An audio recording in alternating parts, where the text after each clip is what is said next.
کا جو ٹاپک چل رہا تھا بابا صاحب کا، عبدالرحمٰن یعقوب بابا ہاں ہاں، صاحب کا، عبدالرحمٰن یعقوب بابا صاحب، اس میں انہوں نے 3 باتیں اور دی ہیں جو قادیان کے بارے میں اعتراض ہے. ٹھیک ہے، وہ لاؤ نا مجھے دو. جی یہ ہے اصل بات.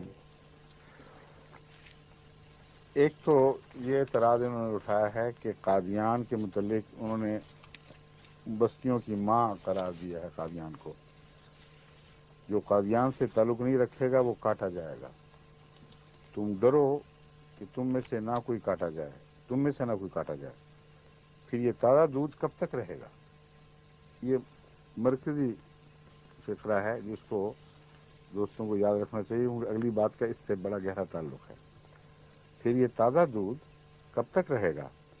آخر ماؤں کا دودھ بھی سوکھ جایا کرتا ہے.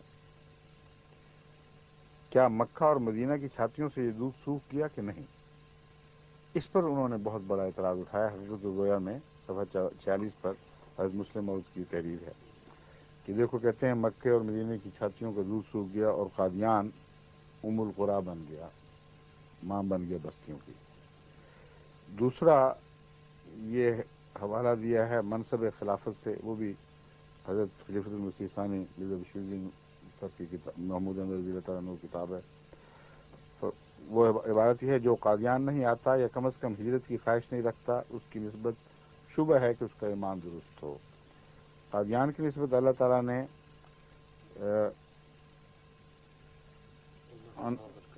انہو اول قریہ عطا فرمایا. یہ بالکل درست ہے. یہاں مکہ مکرمہ اور مدینہ منورہ والی برکات نازل ہوتی ہیں. حضرت مسیح موعود علیہ السلام بھی فرماتے تھے کہ زمین قادیاں اب محترم ہے، ہجوم خلق سے عرض حرم ہے.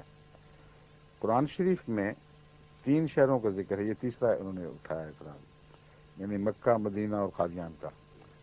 یہ حضرت مسیح موعود علیہ السلام کی کشف ہے جس کی طرف اشارہ ہے، اور اس کا جواب تو میں عملاً پہلے ہی دے چکا ہوں کہ کشفی حالت میں کسی جگہ کے متعلق یہ دیکھنا کہ قرآن شریف میں ذکر ہے، اس کو یہ کہہ دینا کہ نعوذ باللہ من ذالک وہ اپنی طرف سے ایک بات بنا کر قادیاں کی قرآن کی طرف بات منسوب کی گئی جو قرآن میں نہیں ہے، یہ ان کا ظلم ہے.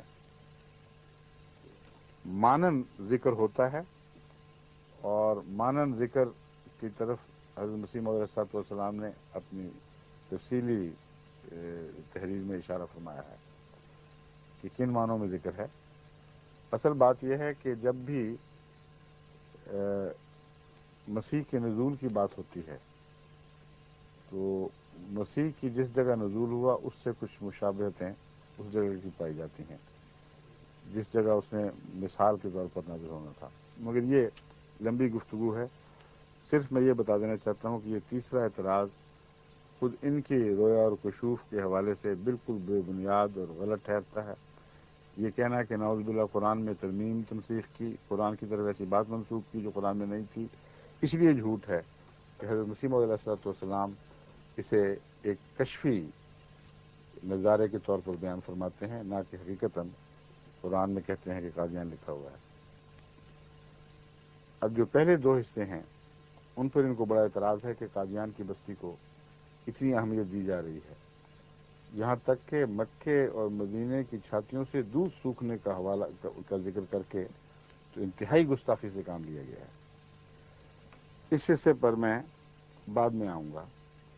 پہلے میں یہ سمجھانا چاہتا ہوں آپ سب کو کہ جس جگہ بھی حضرت اقدس محمد مصطفیٰ صلی اللہ علیہ وآلہ وسلم کا نور خدا تعالیٰ کی طرف سے اجاگر ہوتا ہے، جہاں خدا اسی نور کو دوبارہ ایک معنوں میں نازل فرماتا ہے، اس کے متعلق تمام گزشتہ بزرگ اور علماء اور فقہا ایسی ہی باتیں لکھتے آئے ہیں جیسی کہ اس میں لکھی ہوئی ہے، اور کبھی کسی نے اس بات کو غلط نہیں سمجھا، کبھی کسی نے برا نہیں منایا. مراد یہ ہے کہ ایک جگہ خدا تعالیٰ کا کوئی ایسا برگزیدہ بندہ پیدا ہو جاتا ہے کہ جو ارد گرد کی بستیوں کو روشن کر دیتا ہے، اور اللہ تعالیٰ سے الہام اور کشوف پا کر خدا تعالیٰ کے ہستی کے زندہ ثبوت مہیا کرتا ہے، یہاں تک کہ گویا اندھیروں میں ایک چراغ جل اٹھا ہے. ایسی صورت میں اس کو تمثیلاً وہ سب باتیں کہی جاتی ہیں جن باتوں پر ان کو اعتراض ہے. اور جہاں تک مکے اور مدینے کی حالت کا تعلق ہے، یہ آنکھیں بند کر کے صرف دشمنی میں ایسی باتیں کرتے ہیں. ان کو علم ہے کہ مکے کی جو تعمیر نو ہوئی حضرت ابراہیم علیہ الصلوۃ والسلام اور آپ کے فرزند حضرت اسماعیل کے ذریعے، تو اس کے بعد وہاں اسی مکے میں جتنے سال کے دن تھے اتنے بت اکٹھے ہو گئے تھے. تو وقت کی دوری کی وجہ سے وہ جگہ جو توحید کا سرچشمہ ہو اسے شرک کی آماجگاہ بنا دیا گیا. اور یہ ہوتا رہتا ہے، اور پھر دوبارہ اللہ تعالیٰ ایسے سامان پیدا فرما دیتا ہے کہ اس جگہ کا اصل نور دوبارہ زندہ اور روشن کر دے. حضرت اقدس محمد مصطفیٰ صلی اللہ علیہ وسلم تشریف نہ لاتے تو اب تک یہ وہاں بت پرستی ہوتی نا. اس پر کوئی کہہ دیتا کہ اگر کوئی کہہ دے کہ یہاں مکے کی چھاتیوں کا دودھ سوکھ گیا تو کون غصہ کرے گا، کون عقل والا اس پہ غصہ کرے گا. تاریخ اسلام گواہ ہے کہ وہاں بت پرستی ہوتی تھی. بس حضرت صلی اللہ علیہ وسلم سے زمانے کی دوری سے اگر کچھ بدیاں پیدا ہو جائیں تو ان کی طرف اس طرح ایک ایسے فقرے میں جو بہت فصیح و بلیغ ہے اشارہ کر دیا جائے تو اس میں کوئی مذائقہ نہیں. میں آگے جا کے اس کے حوالے دوں گا. یہاں جو خاص طور پر میں نے بتایا تھا، قادیان بستیوں کی ماں ہے. ماں کا تعلق دودھ سے ہے. یہ اپنے ماحول کی بستیوں کے لیے روحانی غذا کا حکم رکھتی ہے. یہ بستی یہاں سے اب جس طرح مائیں بچوں کو دودھ پلاتی ہیں، اس طرح حضرت اقدس محمد مصطفیٰ صلی اللہ علیہ وسلم اور قرآن کی تعلیم کا دودھ پلایا جا رہا ہے. چنانچہ اس کے متعلق فرمایا پھر یہ تازہ دودھ کب تک رہے گا. یہ جو دودھ نازل ہو رہا ہے یہ حضرت مسیح موعود علیہ السلام کے قرب کے زمانے میں تازہ رہے گا، اور ایک وقت آئے گا کہ ویسا دودھ نہیں رہ سکتا. تو قادیان کو مکے پر فضیلت کہاں دی جا رہی ہے؟ یہ بتایا جا رہا ہے کہ جس طرح مکے کی بستی کا دودھ 1400 سال ہونے کو آئے، اب وہاں دودھ سوکھا ہوا دکھائی دے رہا ہے. تو یہ تمہارا وہم کہ نعوذ باللہ قادیان کا دودھ ہمیشہ کے لیے جاری رہے گا، یہ بالکل غلط وہم ہے.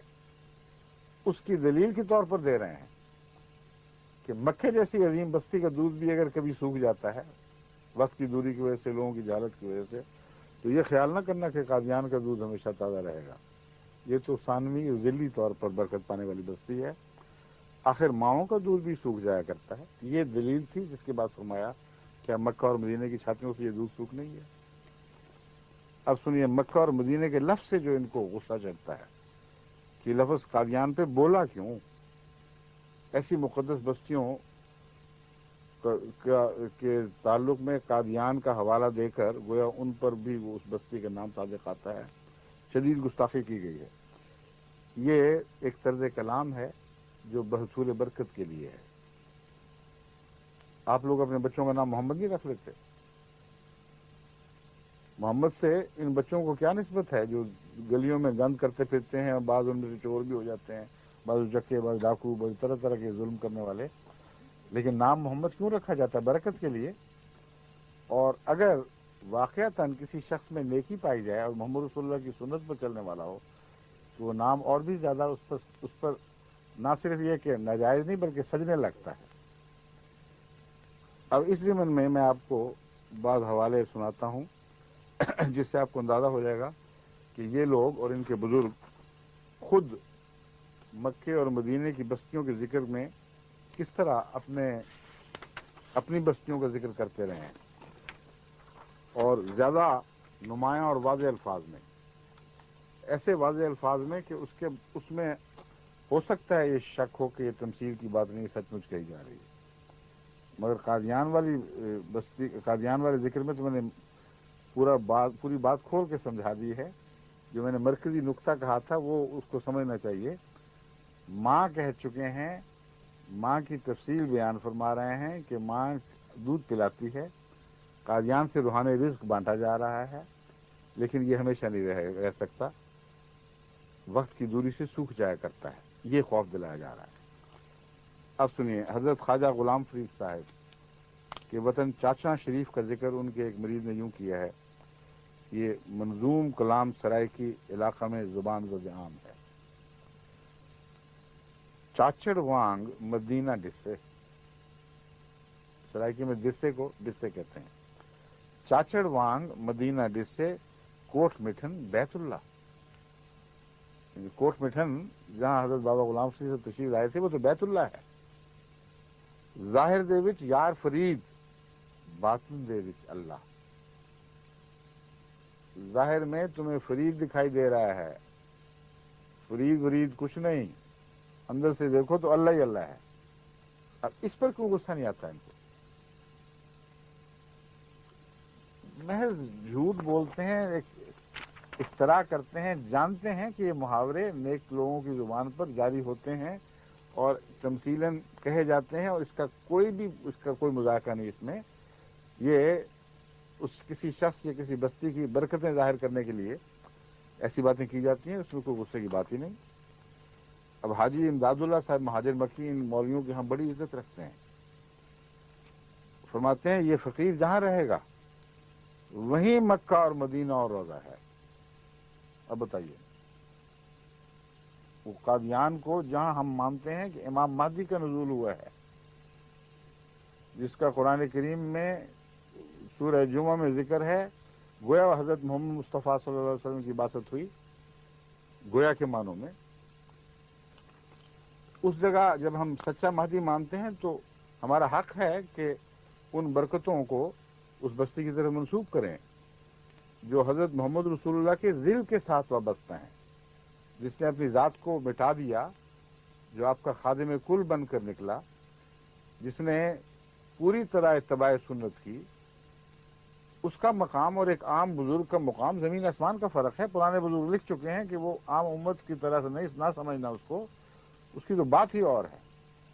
اتنا فرق ہے عام امتی اور مہدی موعود کا کہ گویا مشرق و مغرب کا فرق ہو۔ تو جب ہم یقین کرتے ہیں، سچ جانتے ہیں، اور ہمیں یقین ہے 100% کہ ان لوگوں کو نظر نہیں آ رہا آج مگر کل نظر آ جائے گا، یہی مسیح موعود تھے، یہی مہدی موعود تھے جنہوں نے آنا تھا، ہم ان کے متعلق یہ بات کہیں تو آپ کو کیوں تکلیف پہنچتی ہے؟ حاجی امداد اللہ مہاجر مکی فرمایا کرتے تھے یہ فقیر جہاں رہے گا وہیں مکہ اور مدینہ اور روضہ ہے۔ خیر الافادات ملفوظات مولانا اشرف علی تھانوی، ناشر ادارہ اسلامیات لاہور، اگست 1982۔ یہ بہت پرانی بات نہیں، ابھی یہ کتاب دوبارہ شائع ہوئی ہے، اسی طرح اس میں حوالہ موجود ہے۔ اب سنیے، ان کے شیخ الہند مولانا محمود الحسن صاحب نے مولوی رشید احمد صاحب گنگوہی کا مرثیہ لکھا۔ شیخ الہند ہیں، یہ کوئی رویا کی بات نہیں۔ وہ مرثیہ لکھتے ہوئے رشید احمد صاحب گنگوہی کا لکھتے ہیں، پھریں یہ ان کی اردو ایسی ہی ہوتی ہے مولویوں کی، پھریں تھے کعبے میں بھی پوچھتے گنگوہ کا رستہ۔ پھرے مراد ہے کہ ہم کعبے میں بھی گئے کعبہ مگر گنگوہ کا رستہ پوچھتے پھرتے تھے، وہ گنگوہ کہاں ہے؟ کون پوچھتے تھے؟ جو رکھتے اپنے سینوں میں تھے ذوق و شوق عرفانی، یعنی کوئی سطحی بات نہیں تھی، جو اپنے سینوں میں سچا عرفان اور ذوق و شوق رکھتے تھے، وہ کعبے میں بھی گنگوہ کا رستہ پوچھتے پھرتے تھے۔ تمہاری تربت انور کو دے کر طور سے تشبیہ کہوں میں بار بار ارے نہیں، میری دیکھی بھی نادانی، کہ تمہاری تربت انور کو طور سے تشبیہ دے کر میں بار بار کہتا ہوں ارے نہیں ارے نہیں ارے نہیں۔ حضرت موسیٰ نے خدا سے کہا تھا، خدا کے حضور عرض کیا تھا کہ اے اللہ مجھے دکھا دے اپنا چہرہ، تو میں کہتا ہوں میں تمہاری تربت کو طور سے تشبیہ دے کر کہتا ہوں ارے نہیں اے خدا مجھے اپنا چہرہ دکھا دے۔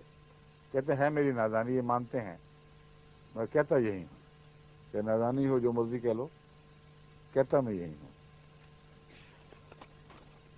کوئی غصہ نہیں آتا اس پر، کوئی فساد نہیں ہوتے۔ علامہ اقبال نے گوتم کا جو وطن ہے، جاپان کا حرم ہے، عیسیٰ کے عاشقوں کا چھوٹا یروشلم ہے، اس قسم کے ہندوستان کے متعلق فکرے لکھے ہیں، تو معمولی روزمرہ کی باتیں ہیں۔ اب سنیے حضرت بابا فرید الدین گنج شکر، ان کے لیے حضرت تو میں نے کہا ہے لفظ حضور لکھا ہوا ہے، حضور بابا فرید الدین گنج شکر مسعود المسلمین، یہ کیا نام ہے، یہ کچھ مٹے ہوئے حرف آ دیتے ہیں، پتہ لگ رہا عالمین ہے یا مسلمین ہے؟ ہاں عالمین ہے شاید، ہاں۔ مسعود العالمین نے فرمایا کہ درویش کو 70,000 مقامات طے کرنے پڑتے ہیں، ان سے پہلے ہی مقام پر درویش کے لیے یہ کیفیت پیدا ہو جاتی ہے کہ وہ ہر روز 5 وقت کی نماز عرش معلہ کے گرد کھڑے ہو کر ساکنان عرش کے ہمراہ ادا کرتا ہے۔ 70,000 مراتب اس کے اوپر ہیں، اس سے پہلے مرتبے میں جہاں وہ ان 70,000 میں سے پہلے مرتبے میں داخل ہوتا ہے، روزانہ 5 وقت نماز عرش معلہ کے گرد کھڑے ہو کر ساکنان عرش کے ہمراہ ادا کرتا ہے، اور جب وہاں سے درویش واپس آتا ہے تو ہر وقت اپنے آپ کو خانہ کعبہ دیکھتا ہے، اور درویش جب وہاں واپس آتا ہے تو تمام جہان کو اپنی انگلیوں کے درمیان دیکھتا ہے۔ وہاں واپس آتا ہے اس سے کیا مراد ہے؟ وہاں سے شاید مراد ہوگی، جب وہاں واپس آتا ہے تو تمام جہان کو اپنی انگلیوں کے درمیان دیکھتا ہے۔ انوار صابری صفحہ 118۔ اب حضرت خواجہ نظام الدین اولیاء محبوب الہی فرماتے ہیں، اب ہندوستان میں ان کا مزار جو ہے وہ اتنا مقدس بنا دیا گیا ہے کہ روزانہ اس کی پرستش ہوتی ہے۔ وہاں تو ایسا تقریر منظر ہے کہ میں اس دفعہ دلی گیا تھا تو اس وجہ سے میں وہاں جا نہیں سکا کہ ہزارہ آدمی وہاں سجدہ ریز ہیں ان کے مزار کے سامنے۔ تو یہ ہوتا ہے چھاتیوں کا دودھ سوکھنا۔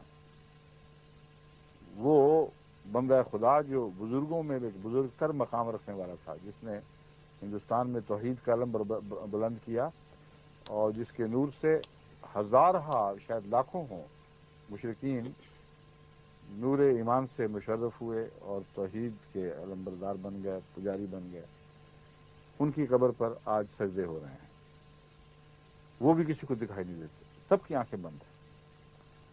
وہ لکھتے ہیں مجھے ایک مرتبہ حج خانہ کعبہ کا بڑا شوق ہوا، میں نے حج کے لیے جانے سے پہلے ارادہ کیا کہ ایک بار پاک پٹن شریف حاضری دے لوں۔ چنانچہ جب میں پاک پٹن شریف پہنچا اور حضور شیخ الاسلام، یا پھر حضور کا لفظ آیا، حضور شیخ الاسلام حضرت بابا صاحب کی زیارت سے مشرف ہوا تو میرا مقصود حج پورا ہوا۔ اب یہاں یہ اس زمانے میں ہے جب مسلمانوں میں عام طور پر اس حد تک سچائی پائی جاتی تھی کہ ان باتوں کے معنی پر نظر رکھتے تھے، لفظوں پر نہیں جاتے تھے۔ اور ایک یہ بھی شکر کی بات ہے کہ وہاں پاکستان کی عدلیہ نہیں تھی، ورنہ پاک پٹن کہتے ہیں جب میں حضور شیخ الاسلام کے دربار میں پہنچا ہوں وہاں حضور لفظ لکھا ہوا ہے، تو ورنہ ان پر تو مقدمہ چل جانا تھا۔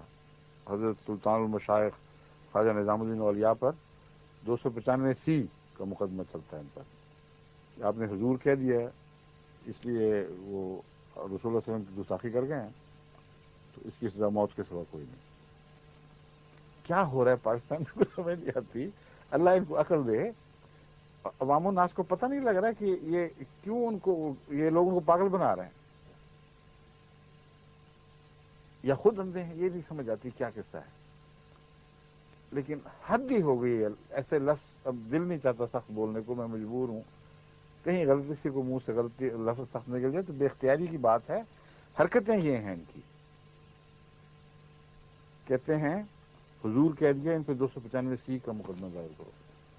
اور حضرت سلطان المشائخ خواجہ نظام الدین اولیاء محبوب الہی فرماتے ہیں کہ چنانچہ جب میں پاک پٹن شریف پہنچا اور حضور شیخ الاسلام حضرت بابا صاحب کی زیارت سے مشرف ہوا تو میرا مقصود حج پورا ہوا، اور مزید انعامات الہی نصیب ہوئے، اور فرمایا کہ کچھ مدت کے بعد پھر حج کا شوق غالب ہوا تو پھر پاکپٹن شریف آ گئے. حضرت سردار عبداللطیف صاحب شہید کے اوپر یہ بڑے اعتراض کرتے ہیں اور کہتے ہیں کہ دیکھو جی حج کرنے جا رہے تھے, قادیان ہی رہ گئے اور وہیں گویا کہ ان کے لیے حج کا ثواب مل گیا ان کو. وہ تو جو ہوا یہ دیکھو کیا ہوا, ایک دفعہ نہیں دوبارہ پھر, ورنہ خیال آ سکتا تھا کہ چلو پچھلی دفعہ وہاں کا حج کر لیا تھا, اس دفعہ سچ مچ کا مکہ شریف کا حج کرائیں, کہ نہیں. کہتے ہیں پھر جب بہت شوق غالب ہوا تو پاکپٹن شریف حاضر ہوا. اللہ کریم نے خصوصی انعامات سے نوازا. یہ ہے کسی اور جگہ کو خانہ کعبہ قرار دینا. اور آج تک جماعت احمدیہ نے کبھی قادیان کی زیارت کو حج نہیں قرار دیا, کبھی بھی. یہ فرمایا ہے ہمارے بعض بزرگوں نے کہ آسمانی نور یہاں اترا ہے, یہاں سے الہی رزق ملتا ہے جو دودھ کے طور پر ہے, اسے استعمال کرو. مکے اور مدینے کی طرح اب یہاں برکتیں بانٹی جا رہی ہیں, یہ کہا ہے, لیکن حج کا بدل نہیں قرار دیا کبھی بھی, نہ ہو سکتا ہے, نہ کسی احمدی کا ایمان ہے.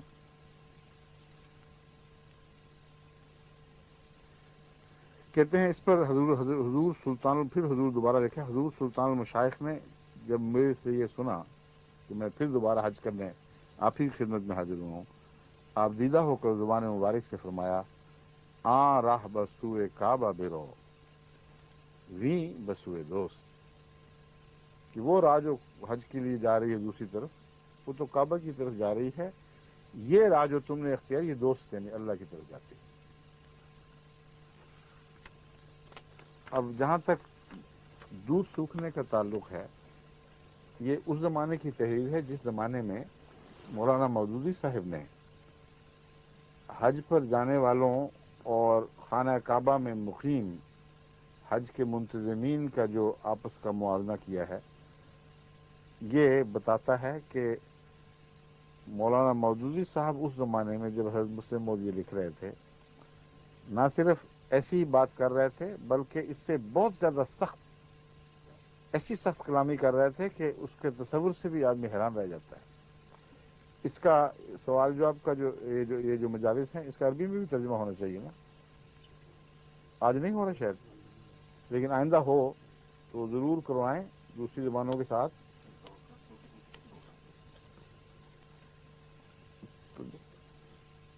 ضرور ہونا چاہیے, اور ممکن ہے وہ اگر آ گئے ہوں تو بیٹھ گئے ہوں. بہرحال عربی میں ترجمہ اس لیے میں ضروری سمجھتا ہوں کہ عرب علماء کو حضرت مکہ اور مدینہ کی پتہ تو لگے, کہ ان کے جو خاص جگہ سے جماعت اسلامی کے بزرگ ہیں, تو ان لوگوں کے ان کے بزرگوں کی ضرورت کیا تکلیف ہے, اس سب کی بات بھی کچھ دیری میں آئی. خطبات سبا چہارم صفحہ 286. وہ سرزمین جہاں سے کبھی اسلام کا نور تمام عالم میں پھیلا تھا, آج اسی جاہلیت کے قریب پہنچ گئی ہے جس میں وہ اسلام سے پہلے مبتلا تھی. وہ سرزمین جہاں سے کبھی اسلام کا نور تمام عالم میں پھیلا تھا, آج اسی جاہلیت کے قریب پہنچ گئی ہے جس میں وہ اسلام سے پہلے مبتلا تھی. اب نہ وہاں اسلام کا علم ہے, نہ اسلامی اخلاق ہیں, نہ اسلامی زندگی ہے, نہ اسلامی اخلاق ہیں, نہ اسلام کا علم ہے, نہ اسلامی اخلاق ہیں, نہ اسلامی زندگی ہے. یہ تیل کی دولت نے جو عرب کی سرزمین پر حملہ کیا ہے, اس سے پہلے کی بات ہے. اس زمانے میں خانہ کعبہ میں آنے والے کی دولت ہی ان لوگوں کے لیے, بیچاروں کے لیے گزارے کا سبب بنا کرتی تھی, اور یہ ان کی مجبوری بھی تھی, اور ایک ایسی چیز تھی جو خدا تعالیٰ انعام کے طور پر ذکر فرماتا ہے. اس پر ہنسنے کا کوئی موقع نہیں ہے, یہ گستاخی ہے. کیونکہ قرآن کریم میں اللہ تعالیٰ فرماتا ہے, وہ سورۃ میں بتاتا ہوں.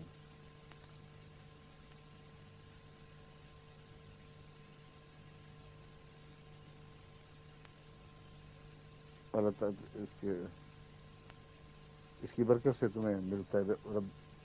رب ذکر دیتا ہے چھوٹی سی صورت جس کو محتراز کیا کرتے ہیں. تو پہلی آیت میں سے ہاں صحیح پہلے الاف کا لفظ ذہن پہ سے اتر گیا تھا. اعوذ باللہ من الشیطان الرجیم. لإیلاف قریش ایلافہم رحلۃ الشتاء والصیف فلیعبدوا رب هذا البیت الذی اطعمہم من جوع وآمنہم من خوف.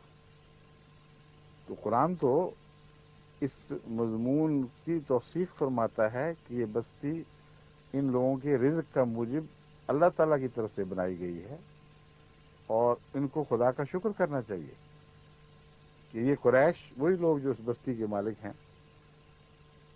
یہ قریش اس بستی کا فیض کھا رہے ہیں. اگر یہاں خانہ کعبہ نہ ہوتا تو یہ لوگ بھوکے مر جاتے. تو جب اللہ کی طرف سے بطور انعام اور بطور فیض خانہ کعبہ کے ساتھ ان کے دنیاوی مسالے لگا دیے گئے ہیں تو کسی کو اس پر ہنسنے یا مذاق اڑانے کی کوئی ضرورت نہیں، نہ جائز ہے اس کے لیے. مگر کچھ اور باتیں اس سے زائد جو ہو گئی تھیں، کچھ دھوکہ دہی، کچھ شرارتیں، کچھ دنیا داریاں، اس پر بے شک مولانا جو مرضی کہیں، مگر جو کچھ انہوں نے کہا ہے میں اب ان کی زبان میں آپ کے سامنے رکھتا ہوں بغیر کسی مزید تبصرے کے. وہ کہتے ہیں نہ وہاں اسلام کا علم ہے، نہ اسلامی اخلاق ہے، نہ اسلامی. ہاں ایک تبصرہ کرنا تھا، نہ اسلامی زندگی. تیل سے پہلے جو حالات تھے یہ ان کا ذکر ہے، اور مورخین لکھتے ہیں کہ تیل کی یلغار سے پہلے پہلے وہاں علم بھی تھا، اخلاق بھی تھے، اور اسلامی زندگی بھی تھی. ایک طرف سے تیل کا سیلاب آیا ہے اور دوسری طرف سے محلوں کے دروازوں سے تمام علم، تمام روحانیت، تمام اخلاق اس طرح بہہ کر نکل گیا کہ پھر دوبارہ کبھی یہاں واپس نہیں آئیں گے. یہ ان مورخین کا تبصرہ ہے جنہوں نے غیر جانبدارانہ نظر ڈال کر تیل کی دولت سے پہلے کا نقشہ کھینچا اور بات کا. اور امر واقعہ یہ ہے کہ عبدالعزیز جیسے خدا ترس لوگ بہت کم آتے ہیں کسی ملک کو نصیب ہوتے ہیں. وہ نیک، سادہ دل، پاک سیرت انسان تھے، اور انہی کی برکتیں ہیں، انہی کا فیض ہے جو اب ان کی نسلیں کھا رہی ہیں. مگر مولانا مودودی اس زمانے کے بزرگوں کے اندر یہ باتیں دیکھ رہے تھے جو اب بیان کی جا رہی ہیں. کہتے ہیں اب نہ وہاں اسلام کا علم ہے، نہ اسلامی اخلاق ہے، نہ اسلامی زندگی. اور جب دنیا کو معلوم ہو چکا ہے کہ یہ سب چیزیں اب نہیں رہیں، پہلے تھیں، اب مودودی وہاں پہنچتے ہیں اسلامی علم حاصل کرنے کے لیے، اسلامی اخلاق سیکھنے کے لیے. اور اسلامی زندگی کس ذریعے سے حاصل کرتے ہیں؟ تیل کے ڈالر سے. جیسے مکھیاں گڑ کے گرد اکٹھی ہو جاتی ہیں، وہی کیفیت ہے. مولوی وہاں پہنچتے ہیں جن کو پہلے جن کے متعلق وہ سخت کلامی کیا کرتے تھے، لوگوں کو کہا کرتے تھے کہ وہابی سے پکا کافر ہو ہی نہیں سکتا.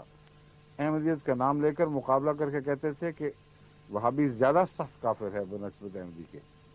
اب وہاں تیل کی دولت نکل آئی ہے، اس لیے وہاں دوڑ رہے ہیں. سب کفر اسلام بن گیا، سب جہالت جو تھی وہ علم بن گیا. لوگ دور دور سے بڑی گہری عقیدتیں لیے ہوئے حرم پاک کا سفر کرتے ہیں، مگر اس علاقے میں پہنچ کر جب ہر طرف ان کو جہالت، گندگی، طمع، بے حیائی، دنیا پرستی، بد اخلاقی، بد انتظامی. اب بتائیں وہ چھاتیوں کا دودھ سوکھنا ان کو بہت تکلیف دے رہا ہے، حالانکہ وہاں وضاحت موجود ہے کن معنوں میں دودھ سوکھا ہے. دیر ہو چکی ہے اور قومیں بدنصیبی سے ان برکتوں کے رنگ بدل دیا کرتی ہیں. جیسا کہ قرآن کریم نے خود یہ اصول بیان فرمایا ہے کہ ان اللہ لا یغیر ما بقوم حتی یغیروا ما بانفسہم. اللہ نے جو نعمتیں اتاری ہیں خود نہیں بدلا کرتا، لوگ بدل دیتے ہیں. ان معنوں میں حضرت مسلم نے لکھا، اس پر ان کو بہت غصہ آیا ہے. اور مودودی صاحب نے جو لکھا یہ سن لیجئے. کہتے ہیں جب وہ لوگ حج کرنے کی نیت سے جاتے ہیں بڑی عقیدتیں لیے ہوئے حرم پاک کا سفر کرتے ہیں، اس علاقے میں پہنچ کر ہر طرف ان کو جہالت، گندگی، طمع، بے حیائی، دنیا پرستی، بد اخلاقی، بد انتظامی اور عام باشندوں کی ہر طرح گری ہوئی حالت نظر آتی ہے، تو ان کی توقعات کا سارا طلسم پاش پاش ہو رہ جاتا ہے۔ حتیٰ کہ بہت سے لوگ حج کر کے اپنے ایمان بڑھانے کی بجائے اور الٹا کچھ کھو آتے ہیں۔ یہ تحریر ہے مولانا مودودی صاحب کی حج اور مکے سے متعلق۔ اس پر وہ ایک فارسی کا شعر یاد آ گیا کہ حاجی کہ ز مکے و مینا برگشتے ماری شده بود و اژدہا برگشتے، کہ حاجی کے ز مکے و مینا برگشتے ماری شده بود، سانپ کا بچہ تھا، سمپولیا تھا، اژدہا برگشتے، وہ اژدہا بن کے واپس لوٹا ہے۔ زنہار فریب دم سردش مخوری، این خانہ خراب از خدا برگشتے، کہ ہرگز اس کی ٹھنڈی آنکھ کا اعتبار نہ کرنا حاجی صاحب کا، یہ خانہ خدا سے برگشتہ ہو کے آیا ہے۔ تو مولانا صاحب بھی فرما رہے ہیں اسی شعر کو اپنی بھونڈی زبان میں نسبتاً، اس نے تو ایک لطیف انداز میں کلام کیا ہے اور یہ بتایا ہے کہ برگشتہ خدا سے ہو کر لوٹنا اور خدا کو چھوڑ کر لوٹنا دونوں معنوں میں آتا ہے، یہ دراصل دونوں دوسرے معنوں میں خدا سے ہو کے آیا ہے۔ مولانا فرماتے ہیں کہ حتیٰ کہ بہت سے لوگ حج کر کے اپنا ایمان بڑھانے کی بجائے اور الٹا کچھ کھو آتے ہیں، وہی پرانی مہنت گری جو حضرت ابراہیم و اسماعیل علیہ السلام کے بعد جاہلیت کے زمانے میں کعبے پر مسلط ہو گئی تھی۔ وہی بات میں کہہ رہا تھا کہ وقت کے گزرنے سے بستیوں کی ذات میں تو کوئی ایسی بات نہیں ہوتی، جب تک نیک پاک باز لوگ وہاں نہ رہیں خدا کی برکتیں وہاں سے جاری نہیں ہوتی، ورنہ ان بتوں سے بھی پھر فیض جاری ہونا چاہیے تھا جن کا ذکر خود مولانا فرما رہے ہیں، اور جسے رسول اللہ صلی اللہ علیہ وسلم نے آ کر ختم کیا تھا اب پھر تازہ ہو گئی ہے وہ ساری جہالت۔ کہاں ساتھیوں کا دودھ سوکھنا وقت کے لحاظ سے، کہاں یہ خوفناک منظر کشی۔ پھر فرماتے ہیں حرم کعبہ کے منتظم پھر اسی طرح مہانت بن کر بیٹھ گئے ہیں، خدا کا گھر ان کے لیے جائیداد اور حج ان کے لیے تجارت بن گیا ہے۔ حج کرنے والوں کو وہ اپنا اسامی سمجھتے ہیں، مختلف ملکوں میں بڑی بڑی تنخواہیں پانے والے ایجنٹ مقرر ہیں تاکہ اسامیوں کو گھیر گھیر کر بھیجیں۔ ہر سال اجمیر کے خادموں کی طرح ایک لشکر کا لشکر دلالوں اور سفری ایجنٹوں کا مکے سے نکلتا ہے تاکہ دنیا بھر کے ملکوں سے اسامیوں کو گھیر لائے۔ قرآن کی آیتیں اور حدیث کے احکام لوگوں کو سنا سنا کر حج پر آمادہ کیا جاتا ہے، نہ اس لیے کہ انہیں خدا کا عائد کیا ہوا فرض یاد دلایا جائے، بلکہ صرف اس لیے کہ ان احکام کو سن کر یہ لوگ حج کو نکلیں تو آمدنی کا دروازہ کھلے۔ گویا اللہ اور اس کے رسول نے یہ سارا کاروبار انہی مہنتوں اور ان کے دلالوں کی پرورش کے لیے پھیلایا تھا۔ یہ حصہ تو ہے، یہ تو درست ان کا ناجائز، بالکل ناجائز ہے۔ خدا تعالیٰ نے مکے کے ساتھ ان لوگوں کا رزق وابستہ فرمایا ہے، اس کو اس طرح ایسی ظالمانہ زبان سے اس کو رد کر کے یہ سمجھنا کہ یہ گناہ اور بے حیائی ہے، جو رزق خدا نے وابستہ کیا ہے اس کو استعمال کیوں کرتے ہو، یہ تو غلط کہہ رہے ہیں۔ ہاں دلال بھیجنا جائز نہیں ہے۔ پھر جب اس فرض کو ادا کرنے کے لیے آدمی گھر سے نکلتا ہے تو سفر شروع کرنے سے لے کر واپسی تک ہر جگہ اس کو مذہبی مزدوروں اور دینی تاجروں سے سابقہ پیش آتا ہے۔ معلم، مطوف، وکیل، کلید بردار کعبہ اور خود حکومت حجاز سب اس تجارت میں حصے دار۔ حج کے سارے مناسک معاوضہ لے کر ادا کرائے جاتے ہیں، یہ تو شرط بھی ہوتا ہے۔ ایک مسلمان کے لیے خانہ کعبہ کا دروازہ تک فیس کے بغیر نہیں کھل سکتا۔ نعوذ باللہ من ذالک، یہ بنارس اور ہردوار کے پنڈتوں کی سی حالت اس دین کے نام نہاد خدمت گزاروں اور مرکزی عبادت گاہ کے مجاوروں نے اختیار کر رکھی ہے۔ کیا مثال ہے؟ کون سے پنڈت؟ ذرا غور سے سن لیں۔ ہردوار کے پنڈت، بنارس اور ہردوار کے پنڈتوں کی سی حالت جہاں خالصتاً بت پرستی ہوتی ہے۔ کہتے ہیں جس نے مہنت گری کے کاروبار کی جڑ کاٹ دی تھی، اس عمارت، اس جگہ سے وابستہ مسالے، جس نے ایک زمانے میں مہنت گری کی جڑ کاٹی تھی، وہ مہنت گری اب دوبارہ بڑے زور کے ساتھ وہاں قائم کر دی گئی ہے۔ آگے ہے، بھلا جہاں عبادت کرانے کا کام مزدوری اور تجارت بن گیا ہو، جہاں عبادت گاہوں کو ذریعہ آمدنی بنا لیا گیا ہو، جہاں احکام الہی کو اس غرض کے لیے استعمال کیا جاتا ہو کہ خدا کا حکم جن کو لوگ فرض بجا لانے کے لیے مجبور ہوں، اور اس طاقت کے بل پر ان کی جیبوں سے روپیہ گھسیٹا جائے، جہاں آدمی کو عبادت کا ہر رکن ادا کرنے کے لیے معاوضہ دینا پڑتا ہو، اور دینی سعادت ایک طرح سے خرید و فروخت کی جنس بن گئی ہو، ایسی جگہ عبادت کی روح باقی کہاں رہ سکتی ہے؟ کس طرح آپ امید کر سکتے ہیں کہ حج کرنے والوں اور حج کرانے والوں کو اس عبادت کی حقیقی روحانی فائدے حاصل ہوں گے، جبکہ سارا کام سوداگری اور دوسری طرف خریداری کی ذہنیت سے ہو رہا ہو؟ اب دودھ سوکھنا کس کو کہتے ہیں بتائیے؟ یہ ساری باتیں ان کے علم میں موجود ہیں، میں بتا دیتا ہوں۔ پاکستان کے عوام کے علم میں نہیں ہے، ان سب کے علم میں یہ ساری باتیں ہوتی ہیں، اور آنکھیں بند کر کے صرف وہاں حملہ کرنا چاہتے ہیں جہاں وہ سمجھتے ہیں کہ یہاں حملہ کر دیا جائے اور اس سے ہماری دکانداری چلے گی۔ وہ جو وہاں کاروبار ہو رہا تھا دکانداری کا، وہی دکانداری انہوں نے ہر جگہ سجائی ہوئی ہے، اس پہ کیوں نہیں اعتراض کرتے؟ احمدیت کے خلاف بولیں گے تو کچھ پیسے مل جائیں گے، ورنہ نہیں ملیں گے۔